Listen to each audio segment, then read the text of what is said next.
Bonjour à tous, je suis donc Nicolas Bonnet, je suis MVP Enterprise Mobility et également Vive Vanguard depuis plusieurs années.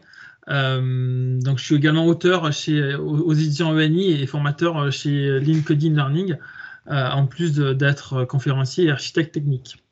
Je fais pas mal d'articles sur mes blogs, généralement c'est des articles assez complets sur comment mettre telle ou telle fonctionnalité. Donc vous en avez deux, hein. Tout ce qui est nibonnet.fr, ça sera plutôt pour tout ce qui est Windows Server et SCCM, et tout ce qui est In Your Cloud pour tout ce qui va toucher à on va dire EMS, Azure, ouais, et Vim. Mon Twitter également, mais généralement je relaye juste mes articles.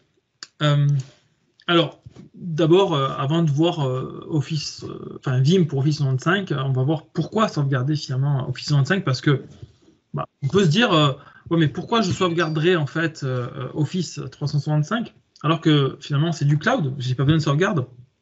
Donc ça, c'est typiquement une remarque que j'ai extrêmement souvent. Pourquoi je vais mettre du Vim ou autre, hein, mais là on est sur Vim, pourquoi je mettrais du Vim alors que finalement c'est l'Office 365, c'est du cloud? Alors, tout simplement parce que c'est du SaaS.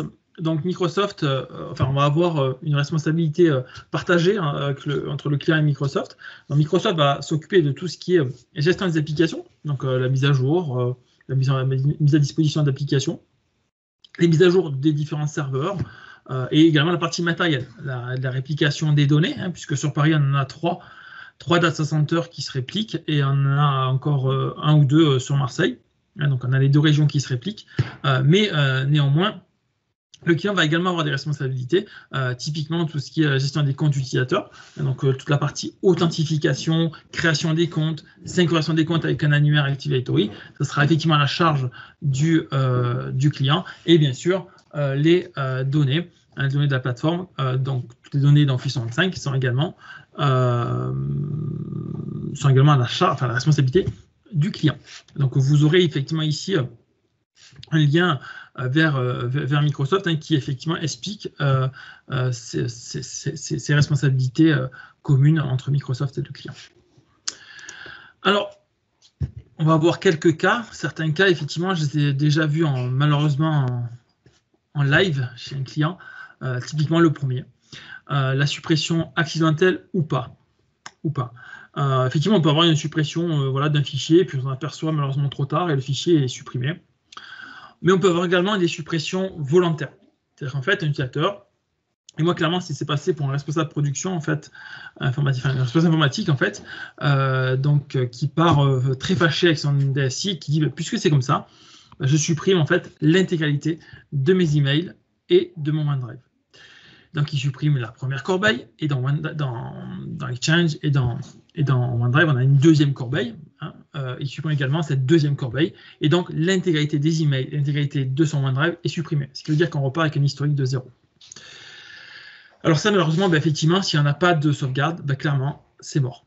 Voilà, on ne peut rien faire.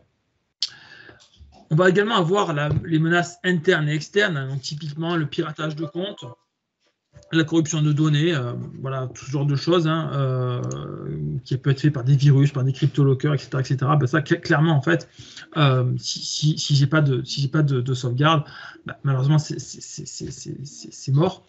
Je vais avoir également des obligations légales, parce que je peux également avoir dans mon entreprise ou mon client, si je suis un prestataire, peut également avoir des obligations légales de garder effectivement ces données sur 10 ans, sur 5 ans, en fonction des métiers. Et surtout, la sauvegarde de documents dans Teams. Pourquoi? Parce que Teams est un formidable outil, on l'utilise tous, et moi j'utilise, comme vous, tous les jours. Et on met beaucoup de données, parce qu'on va créer des channels finalement, et dans ces channels, on va inviter des personnes externes, ou on va inviter des collègues, puis on va se partager des documents. C'est très bien, c'est une très bonne pratique, et il faut effectivement le faire, sauf que ces documents, ils ne sont pas protégés. Ils sont protégés par une rétention, mais une rétention reste qu'une rétention. C'est une rétention, c'est pour avoir une sécurité optimale, c'est la rétention et la sauvegarde. Et dans ce cas-là, effectivement, j'aurai une sécurité optimale. Pourquoi? Parce que je vais allier les deux. Ce que peut faire une rétention, on va le faire plus difficilement avec une sauvegarde. Et ce que va faire une sauvegarde, la rétention ne le fera pas. Typiquement, en fait, avec une rétention, je vais pouvoir revenir à une version précédente très facilement. Là où potentiellement, avec une sauvegarde, ça va être un peu plus long. Par contre, le fait de garder ces données sur plus de 30 jours, puisque typiquement la rétention Exchange est de 30 jours, la sauvegarde, c'est le faire facilement, la rétention, c'est pas le faire. Donc, finalement, c'est un peu comme on-premise, j'ai des snapshots VMware, mais snapshot, c'est pas une sauvegarde, ça me permet de revenir à l'état précédent très rapidement, mais c'est pas pour autant une sauvegarde. Sur Office 365, c'est la même chose. Genre, la rétention, c'est une très bonne chose, mais c'est pas une sauvegarde. Donc, il faut allier les deux pour avoir effectivement de bonnes choses. Alors, comment fonctionne Vim? Vim, en fait, je vais avoir en fait mon serveur qui va être sur mon data center. Alors, la question du positionnement du serveur va rentrer dans la création de la politique. C'est-à-dire qu'en fait, on ne va pas arriver et mettre en place comme ça Vim pour Office 365, même s'il est très simple, en fait, il y a quand même la politique de sauvegarde à créer. Dans la politique de sauvegarde, qu'est-ce que je vais avoir? Déjà, où je mets le serveur. Je vais également avoir où sont stockées les données. Est-ce que je sauvegarde ça sur un repository local? Dans ce cas-là, potentiellement une partition sur mon serveur, ou est-ce que je sauvegarde ça directement dans Azure, en mode blob? Alors, je dirais que, ou les deux d'ailleurs, parce que je peux faire un mix. Je dirais que le positionnement va vraiment être en fonction de là où sont mes données. Clairement, si je mets mes données en local, alors oui, je laisse le SAR où il est. Alors, quand je dis local, ça peut être effectivement dans mon data center, mais ça peut également être finalement chez Jaguar, chez OVH, sur Azure, parce que sur Azure, il y a déjà les templates qui nous ont tout fait. En fait, j'ai plus qu'à mettre ma licence et mettre et configurer en fait mes repositories et mon organisation Office 365. Voilà, donc si je le mets dans Azure, là, clairement, je le mets dans le cloud, le serveur. Voilà. Pourquoi? Parce que qu'est-ce qui va se passer? Ma sauvegarde va venir récupérer les données d'Office 365. Je vais les mettre en premises. De là, je vais les envoyer dans le cloud. Autant laisser le serveur dans Azure, parce que je vais économiser comme ça la bonne passante WAN, et je ne vais pas saturer, je ne vais pas effectivement utiliser ma connexion Internet. Donc effectivement, je vais avoir deux repositories. Je vais avoir des repositories Azure, donc c'est du blob. Donc on est sur l'ordre de un peu moins de. Alors, le blob, c'est 16 € par mois pour 1 Tera en stockage chaud, sachant que là, on est en stockage froid, donc ça va être un peu moins de 10 € de mémoire pour le Tera. Donc c'est dérisoire. Là, c'est dans Azure, je peux également avoir un repository local, only. Alors, l'avantage d'Azure, c'est que demain, j'ai besoin de 10 Tera. Ça va me coûter de l'argent, mais par contre, je les aurai facilement. Ici, en local, j'ai besoin de 10 Tera. Si je veux 10 Tera en local, il va falloir que la BSAN suive, que j'ai assez d'espace disque. Donc, potentiellement, ça veut dire que j'ai besoin de changer ma BSAN ou de changer des disques. Donc, j'aurai un coût, en fait, beaucoup plus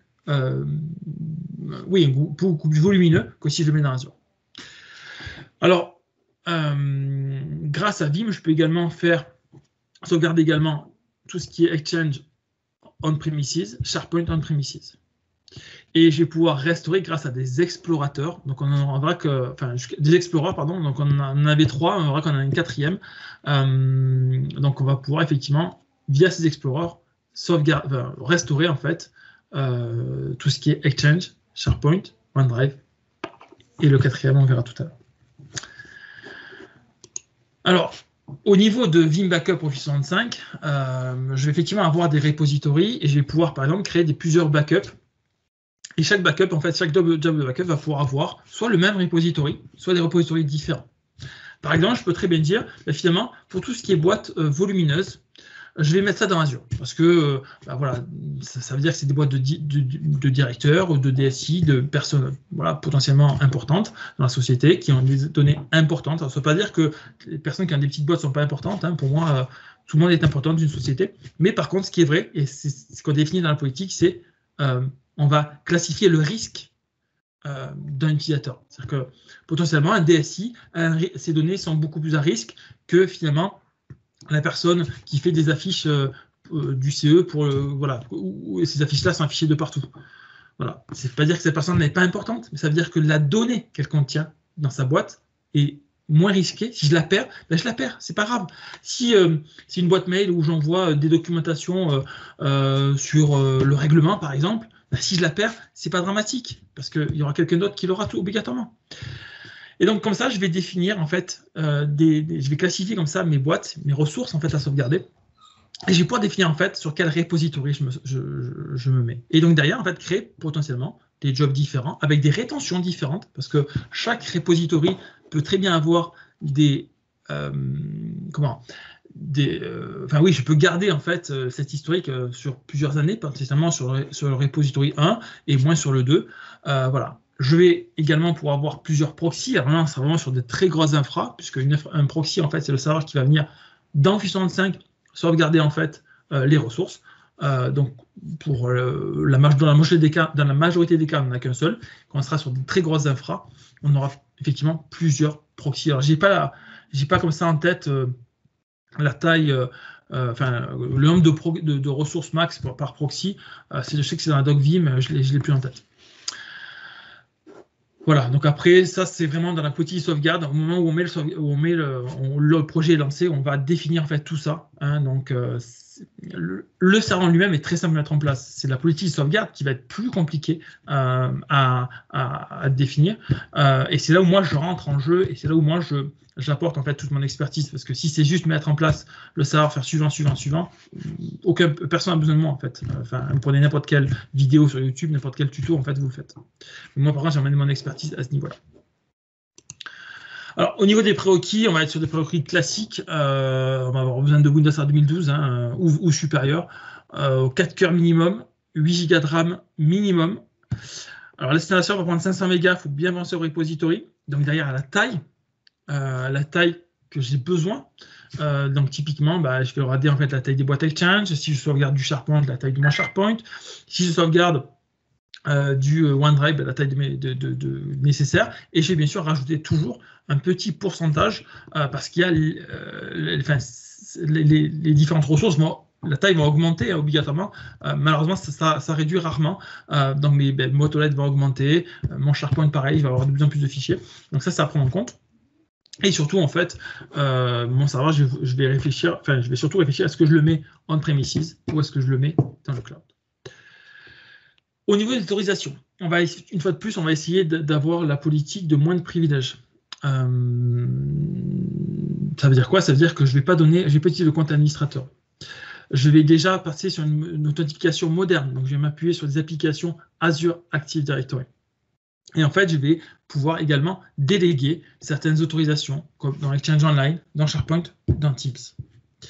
Il y aura des ports à ouvrir, si vous avez des pare-feux, évidemment. Ou si vous avez un Azure, il y aura également des ports à ouvrir. On ne peut pas encore faire du RBAC. C'est quelque chose que j'ai remonté à Vim parce que clairement, en fait, j'ai le cas chez un client qui a plusieurs filiales en fait et ils sont tous sur le même tenant. Et donc c'est plusieurs filiales dans le monde et en fait chaque pays voudrait gérer ses propres ressources. Donc ça malheureusement c'est pas encore possible ou en tout cas c'est super compliqué à faire. Donc du coup là je l'ai fait remonter chez Vim mais pour le moment c'est pas présent. Donc ici pareil je vous ai mis le lien en fait qui reprend en fait l'ensemble des autorisations, des ressources nécessaires, l'ensemble des prérequis. Eh ben on va voir maintenant Vim. Donc j'ai ici, je vais me connecter sur ce serveur. Donc c'est un Vim Backup pour Office 365 5.0. Donc il est sur mon OS X à côté de moi. Donc qu'est-ce que j'ai fait sur ma console? J'ai déjà rajouté mon organisation. Donc cette organisation, je l'ai renommée, évidemment. Je peux la renommer, je peux mettre ce que j'ai envie. Je suis obligé de le laisser. Ce qui veut dire aussi que je peux très bien en fait mettre différents tenants. Si j'ai plusieurs tenants, je peux très bien en fait rajouter tous les tenants que je veux. C'est pas gênant. Je peux avoir une seule console avec plusieurs proxys qui gèrent plusieurs tenants. J'ai créé ici un backup qui s'appelle VIP User qui sauvegarde en fait plusieurs choses. Il va sauvegarder une équipe Teams qui s'appelle CHS Office 365 et mon compte utilisateur. Quand je sauvegarde mon compte utilisateur, je sauvegarde quoi? Je sauvegarde mon OneDrive, mon SharePoint et ma boîte mail. Alors, les licences, ça marche par ressources. Donc, typiquement, si je veux sauvegarder 10 utilisateurs, il me faut 10 licences. Voilà, clairement, c'est pas plus compliqué que ça. La console est assez simple puisque quand je lance mon backup, je vais voir effectivement la date du dernier backup. Où est-ce que ça a pu potentiellement poser... où est-ce que j'ai perdu un peu... où est le goulet d'étranglement, les vitesses de lecture et d'écriture, voilà, le nombre d'objets, etc., etc. Ici, j'ai l'ensemble des opérations qui sont faites. Donc, typiquement, en fait, si vous n'avez pas encore mis du OneDrive, par exemple, hein, vous avez implémenté Exchange, mais pas encore OneDrive, vous aurez un avertissement ici. Voilà, donc, il ne faudra pas en tenir compte. C'est pas grave. Voilà, il faudra plutôt tenir compte des erreurs. Ici, je peux avoir un état sur les dernières 24 heures. Donc, je peux voir ici, pour le moment, tout va bien. Si je clique sur Failed, je vois que j'ai des fails. Voilà, et je peux voir effectivement pourquoi. Hein, typiquement, il n'est pas arrivé à résoudre le nom login.microsoftonline.com. Voilà, bon, c'est pas grave. Je l'ai relancé, ça a fonctionné parfaitement. C'est parfait. Donc, effectivement, j'avais un souci avec ma connexion, avec ma fibre, et donc, du coup, ça, c'est pas bien passé. Alors, quand si je fais un clic droit, effectivement, je peux lancer mon job. Donc, quand je lance mon job, on voit qu'effectivement, ici, j'ai mes différents explorateurs. Donc, j'ai les trois que je vous ai montrés. Le dernier, c'est Teams. Pourquoi? Parce que, en fait, Vim Backup pour Office 365 5.0 amène une grosse amélioration au niveau de Teams, puisque je peux, grâce à cette version, sauvegarder, protéger complètement Teams. Alors, avant de vous montrer ces explorateurs, je vais juste vous montrer l'infrastructure. Donc, ici, j'ai bien mon proxy. C'est ce serveur-là. J'aurais pu en avoir un autre ou le mettre sur un autre serveur. Ce n'était pas gênant. Et j'ai ici deux types de repositories. Donc, j'ai ici mes repositories locaux. Donc, typiquement, celui-ci, c'est un repository vraiment local sur un dossier, donc je ne sauvegarde rien dans Azure. Et celui-ci, c'est un repository, mais qui va envoyer dans Azure. Donc, je m'appuie en fait sur cet objet-là. Donc, cet objet-là, c'est vraiment mon compte stockage dans Azure. On le voit ici, hein, c'est du blob. Alors, pourquoi je suis obligé de créer ça? Parce qu'en fait, j'ai du cache qui est laissé localement sur les postes, tout simplement pour pouvoir restaurer plus facilement certains objets. Hein. Les derniers objets, je peux les restaurer plus facilement. Donc, en fait, il va garder ça en local et il va envoyer. Et après, il va envoyer dans Azure. Donc, on pourra regarder la taille du fichier. C'est vraiment dérisoire. Du dossier, pardon, c'est dérisoire. Voilà. Bon. Voilà, j'ai un cache un peu plus important. J'ai 476 mégas, mais bon, sur la taille totale, c'est pas énorme. C'est vraiment pas énorme. Donc, c'est vraiment... non, si c'était bon. Si, c'est ça. Voilà, j'ai le cache, j'ai un peu de cache. Mais bon, ça reste pas énorme sur la taille totale de la sauvegarde. Qu'est-ce qui se passe quand je veux restaurer? Donc, j'ai fait mon backup, c'est parfait. Donc, bien sûr, hein, je peux avoir des rétentions différentes. Hein, je ne l'ai pas dit. Et évidemment... Ici, pareil, je ne vous l'ai pas dit, mais je peux activer l'inscription. Ce n'est pas activé par défaut, mais je peux, et je vous conseille de l'activer. Hein, c'est encrypté en fait par Vim en fait, et c'est envoyé encrypté dans Azure. Alors l'inconvénient en fait, c'est que si je perds mon mot de passe, hein, puisque c'est protégé par un mot de passe, par une passe-phrase, j'aurai la sauvegarde, mais je ne pourrai jamais la décrypter. Voilà. Alors, si je vais voir les explorateurs maintenant. Donc, on va commencer par Teams. Hein. Donc, typiquement, alors, je peux faire un clic droit ou je peux faire ici Explore, hein, c'est pareil. Donc, je vais avoir deux choses. Je vais pouvoir soit je vais pouvoir dire à l'explorateur utilise le dernier point de sauvegarde ou utilise une sauvegarde beaucoup plus, une sauvegarde beaucoup plus vieille, une sauvegarde précédente. Moi, je vais m'appuyer sur la toute dernière. Donc, il va m'ouvrir l'explorateur. Donc, c'est vraiment l'explorateur Teams, ça. Et je vais avoir ici mon organisation avec ici effectivement mon backup. Et quand je clique, en fait, j'ai l'ensemble de mes Teams qui ont été sauvegardés. Moi, j'en ai sauvegardé qu'un seul, donc effectivement, j'en ai qu'un seul. Quand je le développe ici, j'ai l'ensemble des canaux. Dans documentation, par exemple, je vais avoir ici mes fichiers. Donc, je vais retrouver ici mes fichiers. J'ai deux fichiers XLS, deux fichiers docx, excusez-moi. J'ai également les posts. Hein, donc, j'ai pas fait de communication. Donc, du coup, effectivement, j'ai rien. Je vais reparler de la même chose sur la partie contrat. Hein, je vais retrouver les fichiers. Donc, c'est parfait. Je vois les factures. Parfait.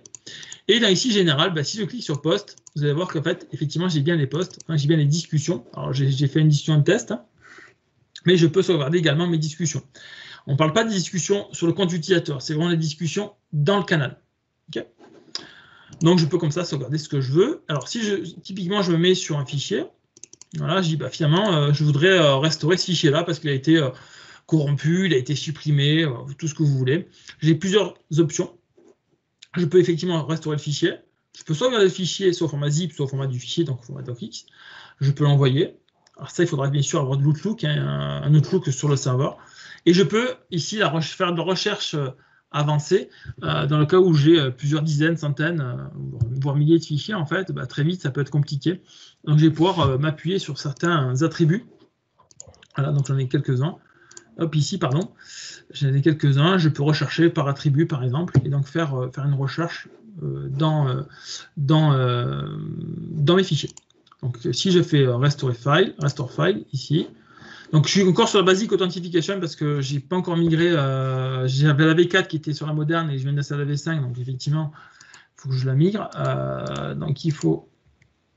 Voilà, qui me laisse faire. Qui ne veut pas me laisser faire. OK. Ah, voilà. Donc, je vais rentrer mon mot de passe. Et je vais pouvoir maintenant restaurer. Donc, quand je restaure, effectivement, je lui demande effectivement je laisse les options. Moi, généralement, je laisse les options de restauration par défaut. Je peux également lui demander de me restaurer uniquement la dernière version, s'il y a plusieurs versions, par exemple. Voilà.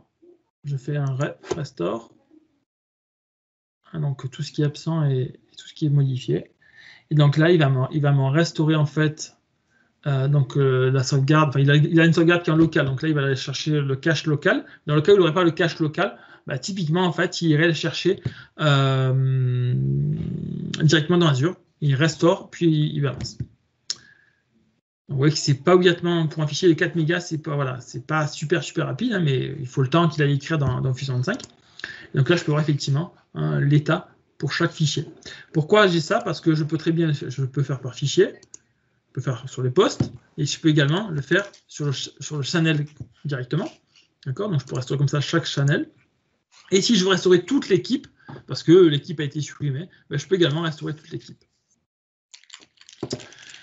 Donc ça, c'était sur la V5. Ça, c'est une nouveauté de la V5. Hein. On va également avoir les autres explorateurs qu'on connaissait, typiquement la partie Exchange. Donc je retrouve en fait mon Explorer Exchange. Je vais retrouver mes comptes utilisateurs. Et je vais retrouver en fait l'intégralité de ma boîte mail. Et je peux très bien restaurer au mail près. C'est-à-dire que si je dis je veux ce mail-là, par exemple, ben, je vais pouvoir restaurer ce mail-là directement dans la boîte d'utilisateur ou autre part. Je pourrais l'exporter au format PST, mais dans ce cas-là, il faudra avoir Outlook, le sauvegarder au format MSG, l'envoyer, etc., etc. Alors, cette option-là est super importante, compare with production. J'ai eu un cas, il n'y a pas longtemps, j'ai un client qui m'appelle et il me dit, voilà, ma DSI a perdu 1 an de mail. Sauf que ce n'est pas l'année 2020, c'est l'année 2018. Et encore dans l'année, il y a des mails qui ont été supprimés, d'autres non. Comment je fais? Alors, c'est très simple, en fait. Qu'est-ce que j'ai fait? J'ai dit, bah, écoute, tu prends ton Vim, puisqu'il a du Vim backup pour Office 365, tu vas dans boîte de réception et tu fais une compare with production. Alors, ça reste assez long, hein, puisqu'on parle de boîtes. Là, on parlait de plusieurs dizaines de milliers de mails, à peu près. En tout, hein, dans la sauvegarde, j'entends. Qu'est-ce qu'il va faire? En fait, il va comparer ce qu'il a dans sa sauvegarde et ce qu'il a en production. Et il va vous dire, bah, ce mail-là, il est absent de la production. Et donc, vous allez pouvoir, derrière, restaurer uniquement les mails absents. Alors, comme ça, je peux restaurer tout ce que je veux, hein, n'importe quel objet, n'importe quel contact.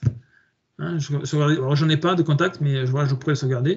Les calendriers également. Hein, je pourrais très bien dire, OK, bah, vas-y, restaure-moi cet événement-là. Donc, il ne va pas me restaurer tout le calendrier, mais uniquement cet événement-là, où je pourrais très bien lui dire, OK, restaure-moi tout le calendrier. Comme je pourrais très bien lui dire, restaure-moi toute la boîte. Alors, j'ai la même chose pour... Enfin, j'ai la même chose pour OneDrive. Bah, typiquement, moi, je sauvegarde... je synchronise en fait mes OneNote dans OneDrive. C'est ça, je sauvegarde mes OneNote. Je synchronise mes OneNote dans OneDrive. C'est-à-dire que si je perds mes OneNote, je perds quand même pas mal. Parce que j'ai beaucoup de notes, beaucoup d'erreurs que j'ai pu avoir. J'ai des notes dans mon OneNote pour ne pas avoir recherché par la suite. Alors, c'est pas dramatique hein, si je les perds, mais c'est vrai que ça serait quand même embêtant. Donc, je synchronise tout en fait ici. Et bien sûr, je le backup. Typiquement, ici, je vais pouvoir par exemple restaurer mes fichiers. Voilà. Je vais pouvoir le copier, le sauvegarder, exactement. Donc, je retrouve les mêmes options avec la recherche avancée. Et en fait, l'avantage, c'est que je vais pouvoir, en fait, ici, retrouver l'ensemble de mes OneDrive sauvegardés et restaurer le fichier ou le dossier ou le OneDrive de l'utilisateur. Hein, typiquement, en fait, il est parti, il a tout supprimé. Ben, c'est pas grave, j'ai ma sauvegarde, je fais clic droit et je fais restaurer. Voilà, où je fais sauvegarder, par exemple. Sauvegarde informatique. Donc comme ça, je peux effectivement restaurer finalement très facilement un objet dans Office 365, sachant qu'effectivement, je n'ai pas de sauvegarde, ça reste quand même assez utile de procéder à cette sauvegarde. Alors, une fois de plus, il faut, dans un tel projet, en fait, on ne va pas obligatoirement licencier tout le monde, parce qu'il y a des utilisateurs qui n'ont pas de données très critiques, donc ça ne sert à rien de mettre une licence qui a un coût pour sauvegarder quelque chose qui n'est pas obligatoirement critique. Donc, on va effectivement établir dans la politique quels sont les utilisateurs que l'on veut sauvegarder, et donc on va devoir classifier la criticité de chaque utilisateur pour dire finalement je vais d'abord licencier l'ensemble de mon codir pour faire en sorte que je puisse les sauvegarder.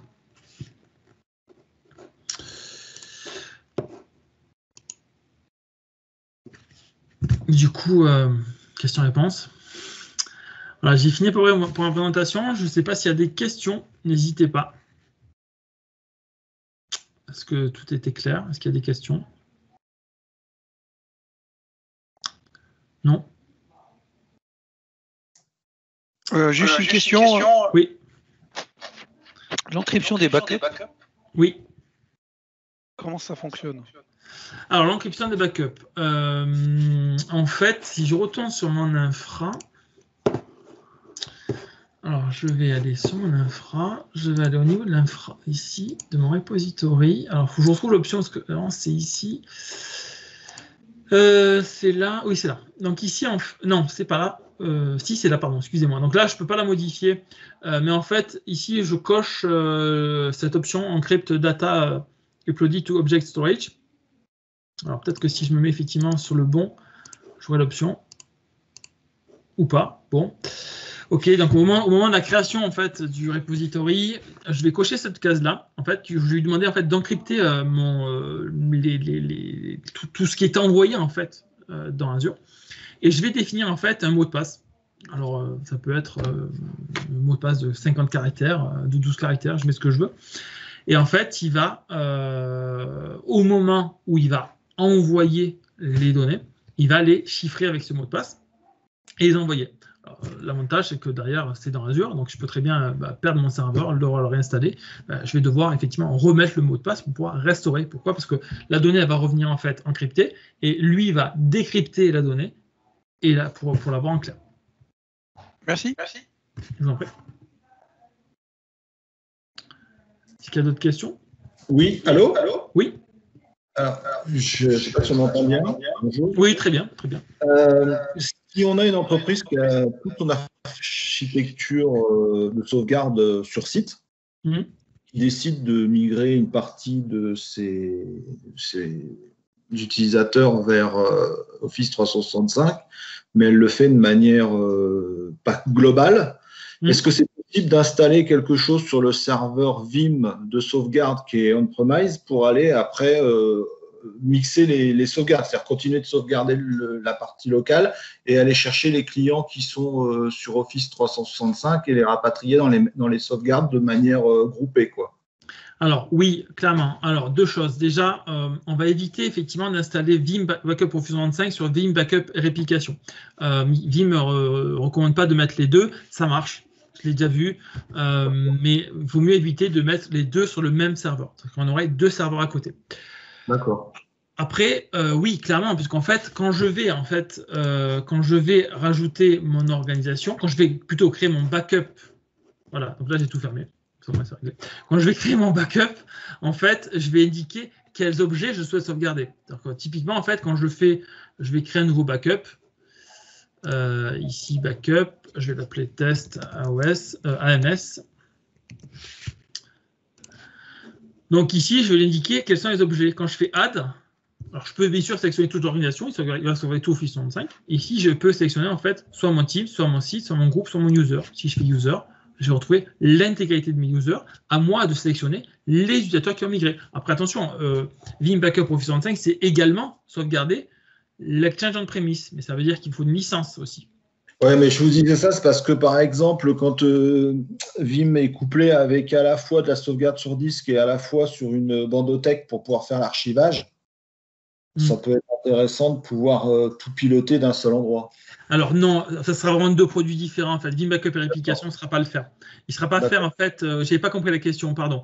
Vim Backup et Réplication ne sera pas faire de l'Office 65, il sera faire de l'Exchange sans problème. Il y a les explorateurs, il y a les Explorers, il y a tout ce qu'il faut. Et il sait effectivement exporter ça sur de la bande ou sur du disque dans Azure. Sur du blob, il me semble qu'aussi il sait le faire maintenant. Oui, puisqu'il sait faire du en fait, on peut faire ça même sur le format Linux, c'est du NFS. Il sait faire sur NFS. J'ai écrit un article sur ça. Ouais.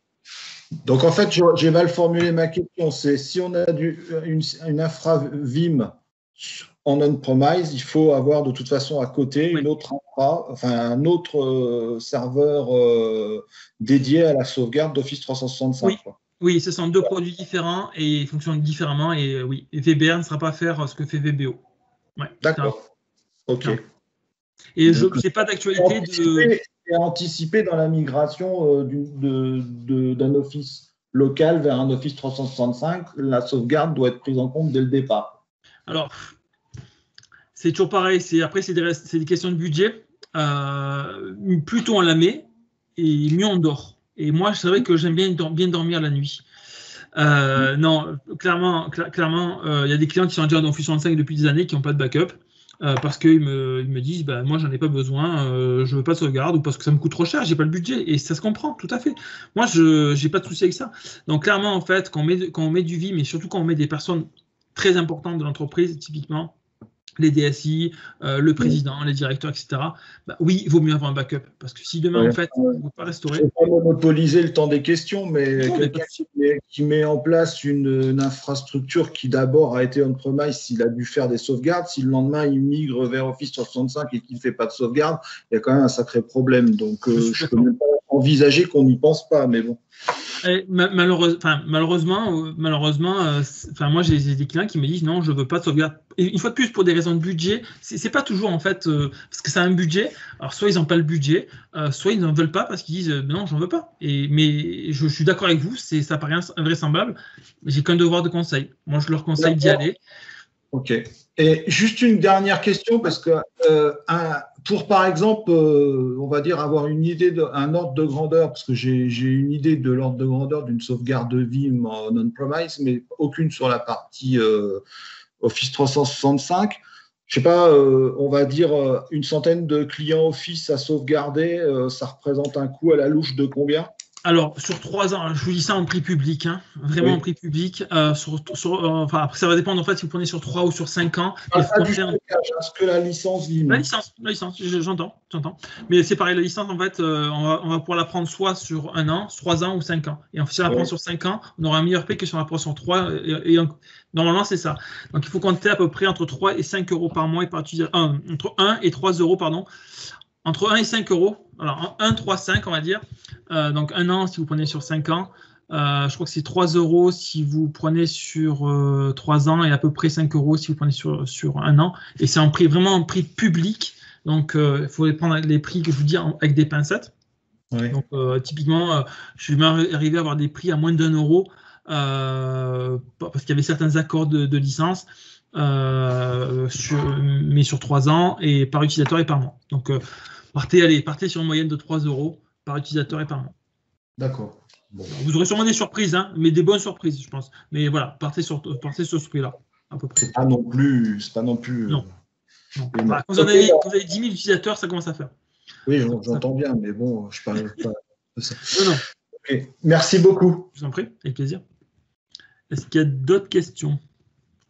N'hésitez pas. Au niveau du stockage, en fait, sur Azure, quand vous parlez en fait de blob, de stockage chaud, de stockage froid, c'est quoi? C'est les performances qu'on va avoir en face quand on va demander une restauration de fichiers qui va être un peu plus long, qui explique la différence de coût? Clairement. Oui, clairement, en fait, un stockage chaud, on va avoir un disque qui va être un peu plus rapide, un peu plus performant, mais parce qu'on a besoin d'écrire souvent, en fait. Une sauvegarde, on n'a pas besoin d'avoir de stockage chaud. Clairement, en fait, on pourrait comparer ça à du SSD comme du SSD ou du SATA, en fait. Clairement, une sauvegarde, en fait, on n'en met pas sur du SSD. Sauf si vraiment on a besoin d'accès très rapide pour certains trucs, mais c'est vraiment on met ça sur des disques plutôt un peu plus longs parce que c'est des données en fait qu'on met qui dorment en fait sur un disque.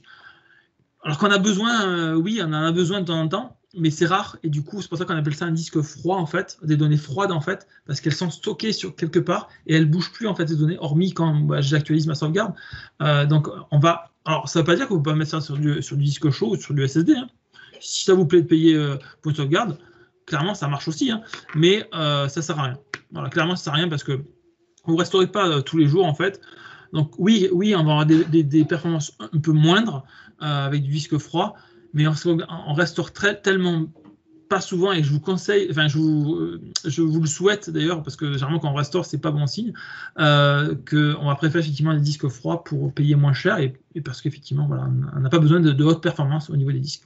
Là où, typiquement avec la base de données, par exemple, quand on met une base de données en production, on va avoir besoin de disques beaucoup plus rapides, parce qu'il y a des écritures qui sont beaucoup plus rapides, et donc on va plutôt mettre du disque rapide, du disque chaud, clairement. Et en termes de design d'infrastructure, rapidement, en fait, si je positionne comme étant un MSP qui souhaite du coup proposer à mes clients en fait de sauvegarder leurs données, justement donc OneDrive, enfin toute la partie O365, quelle va être ma différence de design si je décide d'avoir un serveur dans Azure du coup avec VBO, si je suis bien, et de choisir comme repository en fait de distance en fait du coup un blob Azure, ou décider de monter en fait un stockage par exemple chez OVH, ça va être quoi en fait? Ça va être la performance de copie de ma sauvegarde qui sera plus rapide directement chez Azure que chez OVH? C'est une question de sécurité. Enfin, comment vous définirez la différence? Alors, évidemment que si je sauvegarde en local, ça sera plus rapide, clairement. Enfin, à un moment donné, y en a un où je sauvegarde directement en local, l'autre, je sauvegarde au travers de la connexion Internet. Donc, sauf si j'ai une connexion Internet de malade, en fait, et encore, vous avez vu, moi, je suis en fibre, 5 gigas, donc, et j'ai mis pour 4 mégas, ça a mis quelques secondes pour restaurer. Donc, clairement, en fait, il faut penser à deux choses. Il faut penser à la sauvegarde et à la restauration. Il y a plusieurs choses à penser. Il y a déjà le temps de la sauvegarde et de restauration. C'est-à-dire qu'effectivement, si je sauvegarde ça en local, bah oui, évidemment, je vais mettre moins de temps à sauvegarder et à restaurer que si je mets ça dans le cloud. Par contre, il y a un deuxième facteur qui, lui, est beaucoup plus important. C'est l'évolution. J'ai plus le mot, excusez-moi, à 19h, j'ai un peu de mal. L'évolution, c'est-à-dire que, OK, aujourd'hui, j'ai besoin de 2 Tera, mais peut-être que demain, j'ai besoin de 4 Tera. Et ces 4 Tera, chez OVH, vont me coûter beaucoup plus cher que sur Azure. Clairement, en fait, un disque d'1 Tera chez OVH, je crois que c'est 100 € l'année, si je ne me trompe pas. Je ne dois pas me tromper. Alors que 1 Tera sur Azure, c'est un peu moins de 10 € par mois. Voilà. Du coup, ça offre déjà plus de flexibilité dans l'évolution future de l'infrastructure, s'il y a de plus en plus de clients qui sont preneurs d'une offre là-dessus. Clairement, en fait, sachant qu'en plus, l'avantage aussi, c'est que vous allez pouvoir en fait avoir plusieurs comptes de stockage, un par client, et donc derrière, en fait, avoir des clés d'accès différents, et donc derrière, containeriser vos sauvegardes, faire en sorte que la sauvegarde de votre client A ne se trouve pas sur le même que sur le client B, ce qui serait un peu quand même gênant. Et du coup, sur la réponse que vous avez fait en fait tout à l'heure, c'est juste qu'il faut bien distinguer donc VBR de VBO, à savoir que je ne peux pas en fait mixer les choses. Dans le sens, en fait, avoir un blob sur Azure dans lequel je vais stocker mes données au 365 et en plus, par exemple, sauvegarder, je sais pas moi, l'infra VMware on-prem en fait de mon client vers ce système, vers ce blob en fait. Alors, oui et non. Ça a déjà tordu après, je pense. Je pourrais le faire. C'est juste qu'en fait, ce que j'ai dit, c'est qu'en fait, VBR est là pour sauvegarder toutes les infrastructures de virtualisation, les serveurs physiques et les serveurs physiques et virtuels d'ailleurs. Là, mais il va savoir également sauvegarder de la base de données, sauvegarder de l'Oracle, de l'SQL. Alors, je ne vais pas tous les faire, de l'Exchange, tout ça. Alors que VBO, lui, tout ce qu'il sait faire, il sait sauvegarder que de l'Office 365. Et VBR, lui, par contre, contrairement à Office 365, même s'il sait faire de l'Exchange on-premises, il ne sait pas faire de l'Office 365. Vous ne pourrez pas sauvegarder, en fait, via VBR, vous ne pouvez pas sauvegarder votre tenant Office 365. Il ne sait pas le faire. Il n'y a pas la fonctionnalité. Du coup, je peux leur mettre du Vim Community Edition, par exemple, pour économiser sur la sauvegarde de leur infra en fait en local et pousser le résultat de la sauvegarde sur le blob Azure, dans lequel j'aurais aussi mis les sauvegardes, par exemple, de toute leur O365. Si vous avez moins d'utilisateurs, oui, mais ça veut dire que dans ce cas-là, vous ne pouvez pas en fait avoir une seule console avec tous vos clients. En fait, si vous êtes MSP et que vous voulez en fait proposer une solution d'externalisation de la sauvegarde et donc de gestion de la sauvegarde, typiquement vous allez avoir un seul serveur où il y a à avoir en fait tous vos tenants. Si vous voulez partir sur la Community Edition, effectivement, ça marche très bien. Vous pourrez effectivement sauvegarder dans Azure et ce n'est pas un souci. Mais il faudra donc un serveur par client. Parce que la Community Edition n'offre que 10 utilisateurs maximum. D'accord, donc un community pour chaque client pour sauvegarder leur infra on-prime. Et un VBO centralisé avec un blob Azure pour tout ce qui est au 365. Alors attendez, on parle pas attendez, excusez-moi. La community, on parlait de quoi? De la VBR? Oui. Ah, pardon, excusez-moi, parce qu'il existe la community également sur VBO. Pardon, excusez-moi, moi j'étais resté sur le VBO. Le VBR, oui, de toute façon, oui, ça marche aussi pour le VBR. Oui, ça marche aussi pour le VBR. C'est-à-dire qu'en fait, vous allez avoir effectivement une infrastructure, et de toute façon, pour le VBR, on ne peut pas centraliser, la console ne peut pas centraliser tout, clairement. Donc vous allez effectivement avoir une community par client, et encore que je dirais que de toute façon vous êtes obligé d'être on-premises avec du VBR, parce que ça veut dire que vous passez par du VPN, et sauvegarder ça via du VPN, ça peut être moyen. Donc pour moi en fait le VBR va être plutôt en local. Ça peut être la community, oui, clairement si vous avez, alors elle est limitée, mais oui, pourquoi pas, clairement on peut le faire. Vous êtes limité au niveau des nombres de sockets normalement qui est pris en charge. Alors sachant qu'il existe la même chose, la community elle existe également en Office 365, et clairement en fait en Office 365, pour moi, si vous êtes si vous êtes prestataire de service et qu'effectivement vous vous occupez de la sauvegarde, le plus simple ça reste encore d'acheter les licences et d'avoir une seule console où vous allez mettre tous vos tenants de vos clients en fait. Merci pour votre réponse à mes questions. Mais je vous en prie, avec plaisir. Donc, je vois que Patrice Bouillet a partagé mon lien. Merci beaucoup. Oui, excusez-moi. Donc, je reprends juste la parole 2 minutes parce que la conversation précédente était intéressante. J'ai une question et puis effectivement, j'ai partagé votre lien parce que j'ai fait ce cours il n'y a pas très longtemps et donc j'ai trouvé ça assez intéressant. Par contre, je n'avais pas capté le fait qu'il fallait se palucher une installation on-premise, c'est une installation pour sauvegarder Office 365. Et donc, je reviens toujours sur ma question parce que tout le monde n'est pas, j'imagine, full Office 365 ou certaines entreprises vont y passer ou étudient. Est-ce qu'il est possible de faire ces sauvegardes? Donc, dans l'état, on les envoie dans le cloud de Microsoft, d'Amazon, oui. Bref, on le stocke où on veut. Ces fichiers, après, on peut bien les ramener dans une sauvegarde, les retirer avec le client Vim on-premise et les coller sur une bande.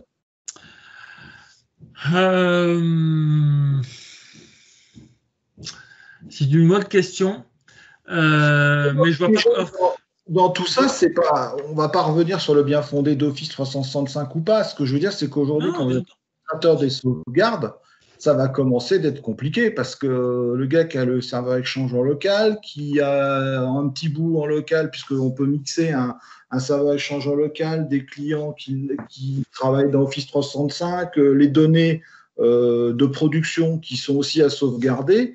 C'est vrai que est-ce que Vim peut-être va un jour se dire on va faire une interface unifiée pour pouvoir attaquer à la fois la sauvegarde locale et la sauvegarde Office 365 de manière à ce que quand on cherche à restaurer une donnée, on ne soit pas obligé de se poser la question où elle est et que ça soit Vim qui fasse le boulot, quoi.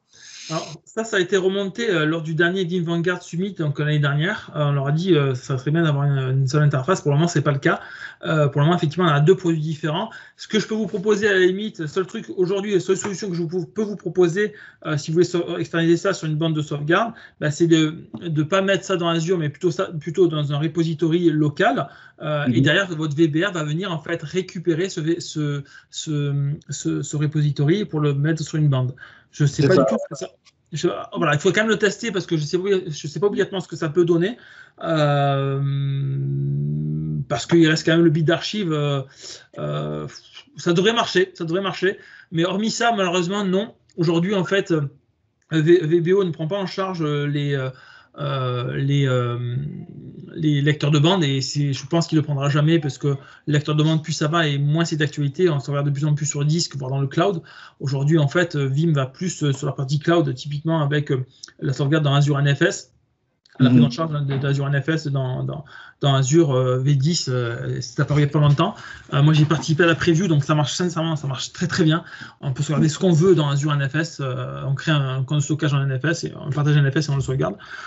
On sauvegarde tout dedans, au même titre qu'on peut le faire sur un partage SMB également. Donc clairement, c'est pas d'actualité. Après, est-ce qu'on va avoir une interface unique? Sincèrement, je l'espère. J'aimerais bien même avoir une interface web plutôt qu'une console. Maintenant, voilà, vous dire ça sera fait, c'est pas d'actualité. En tout cas, c'est pas dans les tuyaux de Vim. Alors, je suis pas au courant de tout non plus, hein, mais le peu que je suis au courant, c'est pas d'actualité. Donc, en résumé, aujourd'hui, tous les gens qui travaillent au niveau des sauvegardes, ils ont donc à gérer des rétentions, des temps de rétention, de l'archivage on-premise sur leur site local, s'ils ont encore des choses, puis il y en a sûrement beaucoup. Bien sûr. Et du coup, à partir du moment où on commence à taper dans la partie Office 365, puisque c'est le sujet de ce soir, on a une deuxième administration à faire. Oui. D'accord, c'est clair. Alors, c'est même plus compliqué que ça, c'est-à-dire qu'en fait, faut savoir qu'il y a d'autres produits chez Vim. Typiquement, il y a du Vim pour Azure, qui est un autre produit. Il y a le Vim pour Amazon, qui est encore un autre produit, qui a un fonctionnement qui est différent, qui a ses propres rétentions. Donc oui, clairement, aujourd'hui, en fait, tous les produits de Vim, hormis pour VBR, où effectivement, on va avoir un package complet avec Vim One, enfin voilà, on va avoir un package complet, Vim Backup Replication qui va effectivement permettre beaucoup de choses, qui va permettre de sauvegarder beaucoup de choses. Mais après, les autres produits, typiquement VBO, Vim pour Azure, Vim pour Amazon, clairement, ce sont des trois produits qui sont différents, qui ont des fonctionnements différents et qui sont configurés de manière différente. Donc clairement, oui. Ouais. Enfin, la question qu'on peut quand même se poser, c'est, même si j'adore Vim, parce que c'est vraiment un outil formidable, c'est pourquoi Microsoft n'a pas proposé quand même une option de sauvegarde intégrée à son Office, parce que je pense quand même que ça aurait peut-être pu simplifier les choses, mais bon, voilà. Alors, en fait, il propose des outils. Il propose des outils de la rétention. Il propose également le fait de dire je bloque tout ce qui est suppression. La suppression, oui, clairement, il y a des outils, mais il n'y a pas de sauvegarde. Pour moi, en fait, tous les outils qu'il propose, ce n'est pas une sauvegarde, une rétention. Alors, je suis en désaccord avec certains consultants qui disent non, mais il ne faut pas de sauvegarde dans Office 365. Oui, clairement, après, une fois de plus, chaque consultant conseille ses clients comme bon lui semble. Moi, je précise trop mes clients en fait pour leur dire n'importe quoi. Et surtout, j'aime dormir la nuit sur mes deux oreilles. Franchement, j'aime bien dormir sereinement en fait. C'est quelque chose qui est, je pense, comme beaucoup de monde. Non, clairement, pourquoi je sais pas. Vraiment, je sais pas. J'ai pas la réponse. Il s'appuie vraiment sur certains outils qui marchent bien. La rétention, ça marche très bien.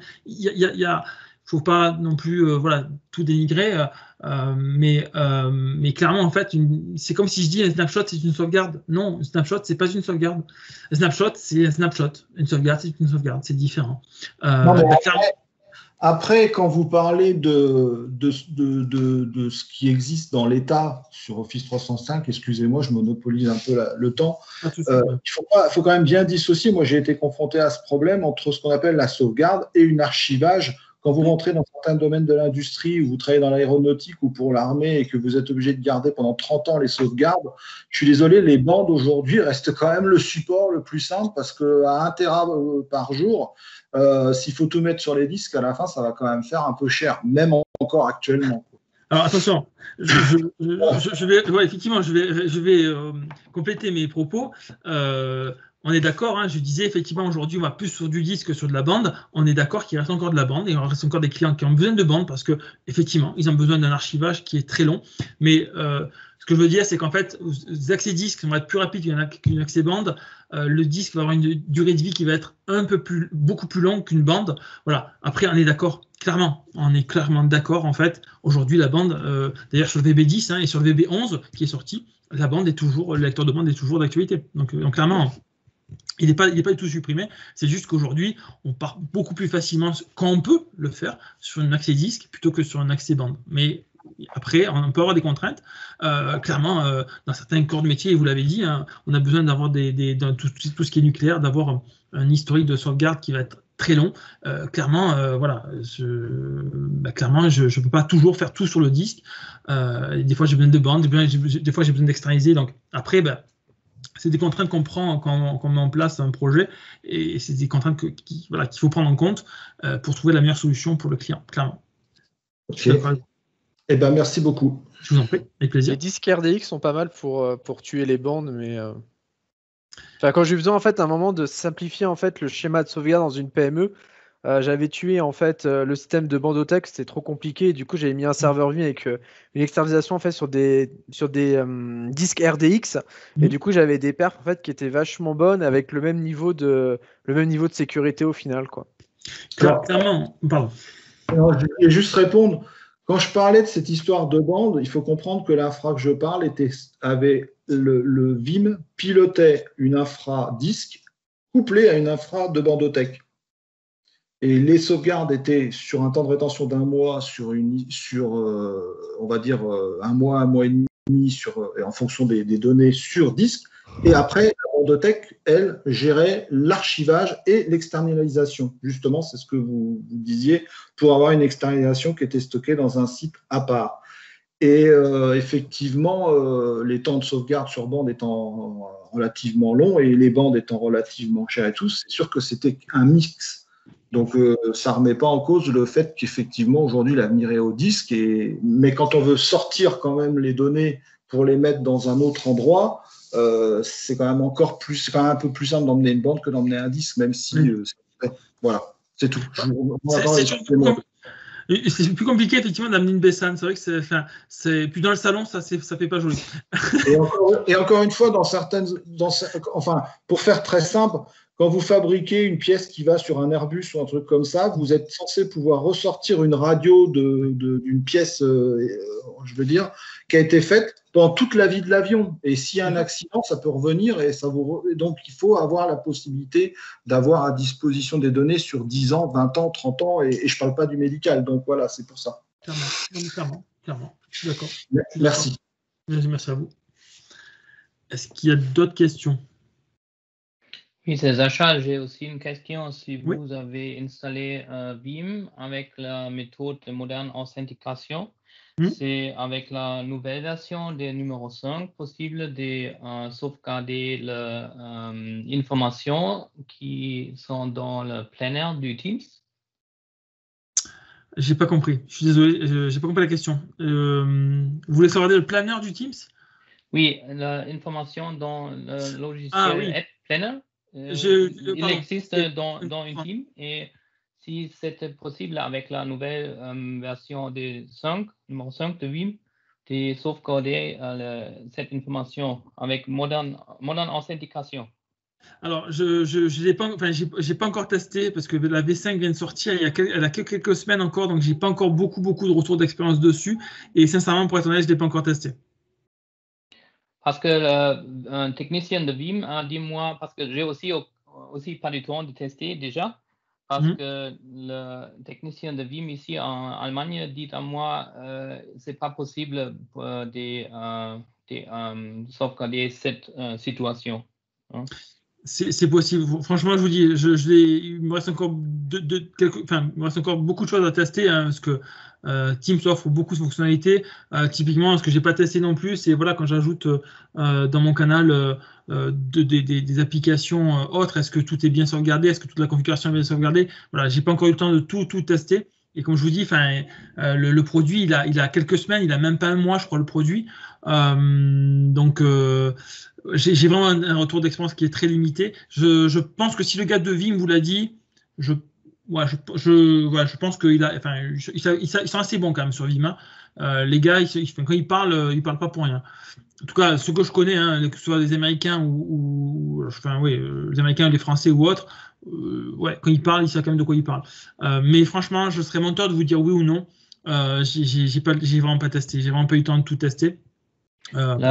L'autre réponse de cette technicien de Vim, c'est parce que Microsoft offre le moderne authentication pour l'API pour sauvegarder le planner. Alors, ça marche seulement si vous pas installez la moderne authentication. Alors, si vous avez legacy authentication avec Vim, ça marche, des planners. Mais si vous utilisez moderne authentication, ça ne marche plus. Parce que le produit team de Vim, le développeur dit c'est pas une chance pour Vim pour continuer développement pour sauvegarder avec Modern Authentication parce que Microsoft a bloqué cette possibilité avec Modern Authentication. Alors, c'est à raison de Microsoft que ça ne marche pas dans le futur. Alors ça, c'est fort probable parce qu'effectivement, Vim, enfin, comme les autres, hein, d'ailleurs, pas que Vim, hein, mais Vim en l'occurrence, est limité aux API qu'offre Microsoft, et certaines choses en fait sont toujours en cours de développement parce que Microsoft n'ouvre pas les API. Donc après, Vim, généralement, on travaille avec Microsoft pour trouver des solutions, mais oui, clairement, en fait, Vim ne peut pas faire tout ce qu'ils veulent. C'est pas parce que vous avez un compte et effectivement l'authentification, si vous voulez, legacy et la moderne est complètement différente. C'est-à-dire, vous allez utiliser une application Azure qui va avoir des autorisations sur les différentes ressources. Alors, ça va principalement s'appuyer sur Graph. Donc voilà, et donc il va venir chercher des informations. L'autre, vous utilisez un compte, donc il va venir directement s'authentifier auprès de l'Azure AD, dire ok, je suis telle personne, voilà le mot de passe, laisse-moi passer. Donc c'est vraiment des méthodes d'authentification qui sont vraiment différentes, et je vous conseille quand même grandement d'utiliser la moderne authentification. Alors quand c'est pas possible, et quand c'est possible, vaut mieux quand même, c'est quand même plus sécurisé. Est-ce qu'un jour Microsoft va bloquer la legacy? Peut-être. Oui, mais pour ici en Allemagne, j'ai fait beaucoup de projets avec Vim et en première, j'ai fait ça avec Legacy Authentication en client, oui. Mais c'est maintenant, à cause des cybersecurity attacks, it's better so to use modern authentication. And because if you enable Azure Security by default in the tenant, then you block all the legacy authentication protocols immediately. So this is another shift. And better it is then to use modern authentication for Vim. Best way is with API app registration with certificates. Yes, unfortunately. Generally, Microsoft blocked all legacy protocol and legacy authentication. I don't know if Vim can, in the future, back up all features of Office 365. I hope, but I don't know. I don't know. For the moment, I don't know. Very maybe. I think in the future, yes, but for the moment, unfortunately, yes, it's very it's limited to the API, and exactly. There is on version 5 there is a RESTful, so you can REST API. Sorry, yes. So you can use this, but it's limited by how Microsoft allow, and if it's not allow, it's not possible. And be careful because if you block, the legacy authentication through conditional access provided by Azure Active Directory, you need to exclude the service account regarding this task. So be careful for that. Exactement. Yeah. Good so point. Very good. Yeah, point. It's an important point because you can have some issues in prediction. So yeah, that's right. Be careful. Yeah. Thank you. You're welcome. Est-ce qu'il y a une autre question? Du coup, je vais en remettre une couche. On a vu que vous pouvez sauvegarder plein de choses, mais si je me rappelle un peu des cours que vous avez fait sur LinkedIn, justement, sur toute la partie Office 365, parce que du coup, je m'y intéresse, j'ai vu qu'il y avait la possibilité d'avoir une Active Directory, je ne sais pas le terme technique qu'il faut dire, partagée, un petit peu. Azure Active Directory, c'est ça? Voilà. Ouais. Et là, on sauvegarde avec ça aussi? Non, c'est pas possible. Comment on sauvegarde les comptes ou les choses comme ça? On peut pas. Super, mais c'est génial ce truc. Aujourd'hui, alors en fait, il y a eu une réflexion. Vim réfléchit en fait à sauvegarder Azure Active Directory, sauf qu'aujourd'hui, en fait, il n'y a pas d'intérêt. Il n'y a pas d'intérêt, enfin, ils ne trouvent pas d'intérêt, et je suis pas sûr, et une fois de plus, Microsoft leur laisse pas obligatoirement la possibilité de le faire. Donc aujourd'hui, en fait, il y a une réflexion côté Vim de sauvegarder la partie Azure AD, sachant que dans la majorité des cas, on est quand même sur un compte qui est synchronisé en unidirectionnel. C'est-à-dire qu'en fait, le password write-back n'est pas activé, donc ni le device write-back. Ouais, on est vraiment sur une synchronisation unidirectionnelle. donc de AD vers Azure AD. Donc ça reste quand même très limité. Aujourd'hui, c'est vraiment pas au goût du jour de mettre en place la sauvegarde dans Azure AD. Après, honnêtement, sauvegarder Azure AD, ça fait aucun sens parce qu'en fait, Azure AD, si vous voulez, les tenants Azure AD, en fait, ce sont des méga en fait instances qui sont répliquées dans le monde entier avec énormément de high availability. En fait, ce sont des choses qu'aucune entreprise dans le monde pourrait avoir on-prem. Donc honnêtement, je me sens plus rassuré quand j'ai des dossiers dans Azure AD que dans un Active Directory n'importe lequel. Donc en fait, si vous êtes dans le cloud, en général, la high availability, elle est quand même beaucoup plus importante que n'importe quelle entreprise dans le monde peut vous proposer. Oui, clairement. Clairement, l'intérêt sur Azure AD est vraiment limité. Ouais. Je partage vraiment le point de vue de Vim et de Cefala. Enfin, clairement, ça restera très limité.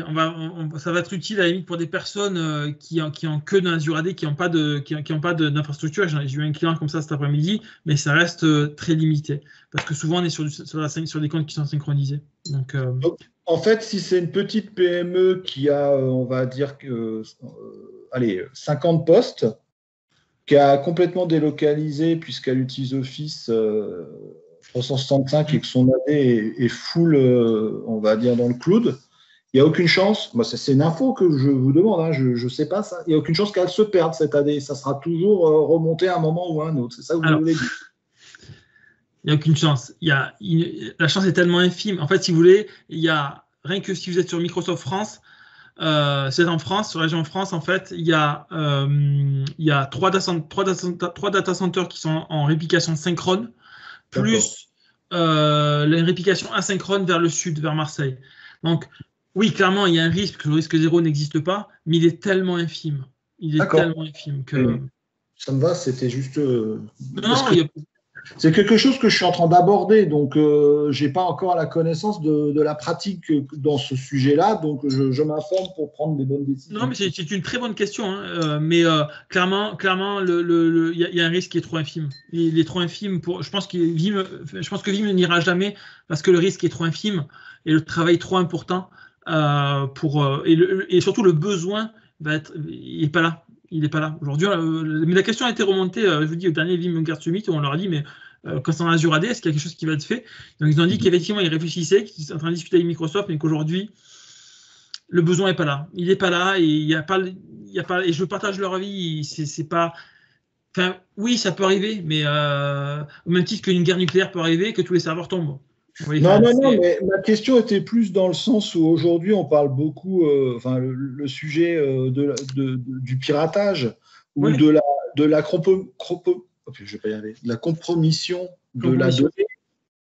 Donc, aujourd'hui, quand on est maître de ces sauvegardes, on a quand même la possibilité, encore une fois, comme je dis, soit d'avoir externalisé quelque chose, et on sait qu'en cas de cryptage ou d'un truc comme ça, de chiffrage malveillant, on pourra revenir en arrière.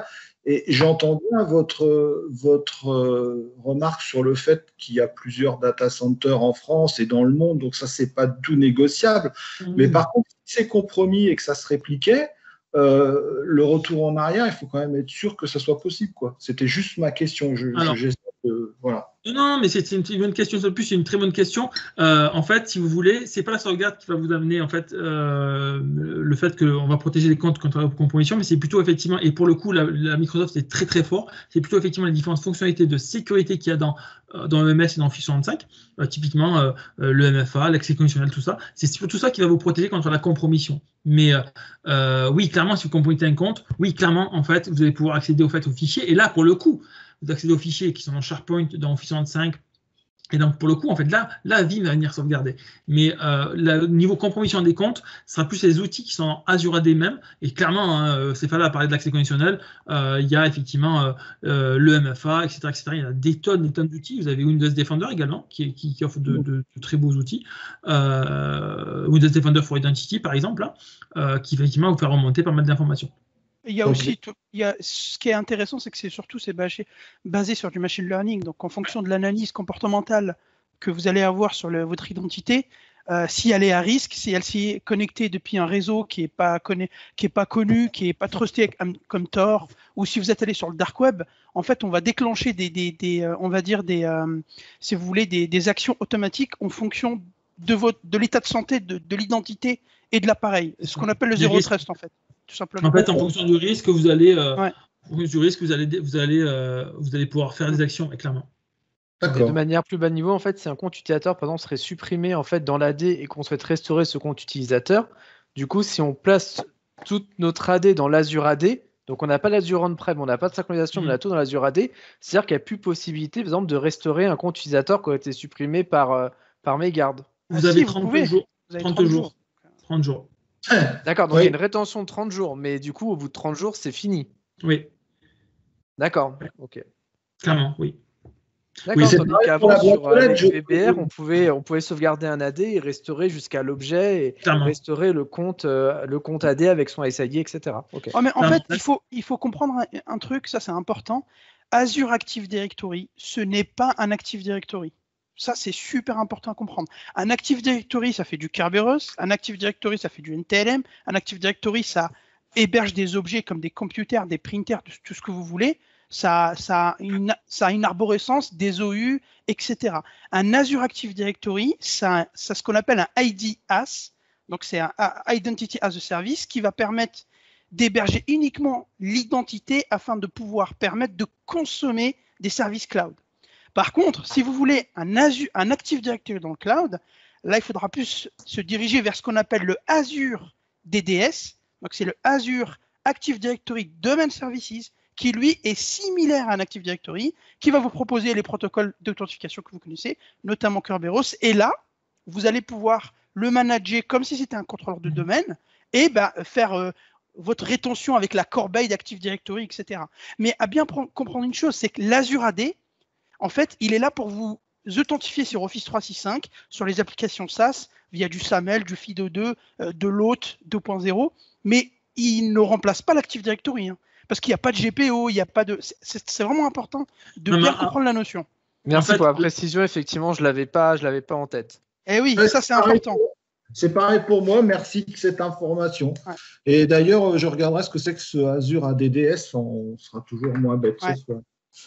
Voilà, et en plus, l'Azure ADDS, quand il était sorti, il a quand même 2-3 ans. Maintenant, on peut faire ce qu'on appelle du trust. Donc, vous allez pouvoir truster avec d'autres Active Directory. Vous allez pouvoir faire ce qu'on appelle du Trust Forest, etc.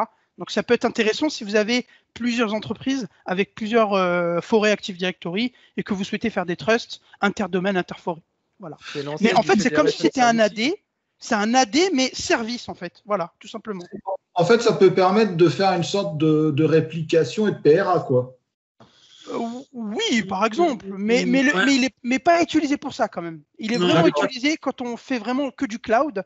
Donc c'est vraiment proche au niveau des VNet de vos virtual machines. Et dans ce cas-là, vous l'utilisez. Mais si vous avez une entreprise qui est on-prem, mais qui souhaite discuter avec vous au niveau AD, vous allez pouvoir faire le Trust Relationship. Mais voilà, mais à pas confondre parce que Azure AD, ça c'est vraiment important. Azure AD, c'est autre chose. C'est vraiment un annuaire pour pouvoir donner une identité dans le cloud, mais c'est pas du tout un Active Directory pour faire des GPO, des policies, du Kerberos et que je sais. D'ailleurs, pour tout ce qui est GPO, on s'appuie sur Intune. Voilà, c'est ça. Merci Nico. Voilà. Oui, d'accord. On fait de l'Intune, donc si vous voulez, aujourd'hui en fait, vous pouvez. Moi, j'ai des clients, je les ai transformés, c'est-à-dire que on n'a plus d'Active Directory, on a un Azure Active Directory. On n'a plus de PC joint dans un domaine, mais on a un PC joint à Azure Active Directory. Et on n'a plus de GPO que vous connaissez depuis toujours, les Grub Policy Object sur les OU. Mais on a ce qu'on appelle, comme l'a dit Nicolas, des Policy Intune, donc Endpoint Manager, qui vont vous permettre de faire de la sécurité comme si vous étiez sur GPO. Mais c'est juste que c'est un autre modèle de fonctionnement et c'est ce qu'on appelle le Modern Workplace en fait. En gros, quand je vais m'authentifier, je ne vais plus faire du Kerberos comme avant, pour contrôler, pour en fait attaquer mon contrôleur de domaine pour pouvoir avoir un ticket Kerberos pour me connecter sur une machine ou une ressource, mais je vais tout simplement consommer Azure AD pour aller sur SharePoint, Teams, OneDrive, Exchange Online, etc. Exactement. Et c'est pour ça en fait que effectivement la sauvegarde n'a pas lieu d'être, puisque effectivement, oui, alors si vous supprimez un compte, oui, vous le recréez en fait et vous restaurez en fait votre sauvegarde Office 365 pour pouvoir remettre sa boîte mail. Ouais, clairement. Parce que en soi, si vous perdez un compte, vu que Nicolas a bien fait son boulot, qu'il a sauvegardé son contenu Office, il suffit de recréer le compte et de restaurer les données. En fait, donc si vous voulez perdre un utilisateur dans Azure AD, ce n'est pas vraiment un risque, vu qu'on a déjà le backup que Vim va venir apporter en parallèle. C'est ça qui est important à comprendre. Ouais, clairement, le risque, en fait, l'idée, si jamais vous n'avez pas de backup. C'est ça. Là, pour le coup, je dirais que Azure AD, il y a un risque tout court, en fait. Ouais. Non, mais c'était peut-être un peu en dehors du sujet du poil de Vim, mais ça permet un peu de se projeter quand on n'a pas une expérience concrète pour l'instant d'Office 365. Moi, je le vois par rapport pour l'instant aux formations et puis de ça. Et du coup, c'est intéressant. Ok. En fait, je pense que ça vient compléter en fait là, plutôt le Vim, mais non, c'est pas du tout en dehors. Vous inquiétez pas, il n'y a pas de souci. Puis on est là pour répondre aux questions, soit c'est fait là ou moins, on est là pour ça. Donc ça me fait plaisir de répondre.